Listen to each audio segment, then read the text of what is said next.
দুর্নীতি ও অনিয়মের অভিযোগের মুখে পদত্যাগ করেছেন যুক্তরাষ্ট্রের ক্ষমতাসীন লেবার সরকারের সিটি মিনিস্টার টিউলিপ সিদ্দিক। মঙ্গলবার মন্ত্রিসভা থেকে পদত্যাগের ঘোষণা দেন তিনি। এ নিয়ে বিবৃতি দিয়েছেন বাংলাদেশের অন্তর্বর্তী সরকারের প্রধান উপদেষ্টার প্রেস উইং।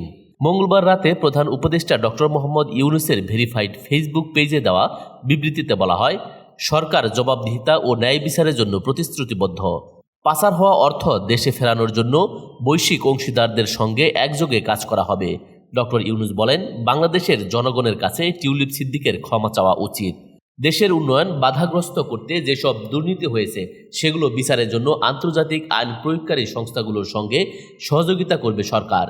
যুক্তরাষ্ট্র সহ অন্যান্য বন্ধুত্বপূর্ণ দেশগুলো এই প্রক্রিয়ায় পাশে থাকবে। বিবৃতিতে আরও উল্লেখ করা হয়েছে, রূপপুর পারমাণবিক বিদ্যুৎ কেন্দ্র প্রকল্পের $5 বিলিয়ন অপব্যবহার নিয়ে চলমান তদন্ত বাংলাদেশের পূর্ববর্তী সরকারের দুর্নীতির চিত্র ফুটিয়ে তুলেছে। এই ধরনের অর্থনৈতিক অনিয়ম দেশের আর্থিক স্থিতিশীলতায় নেতিবাচক প্রভাব ফেলেছে। News desk, ITV Bangla.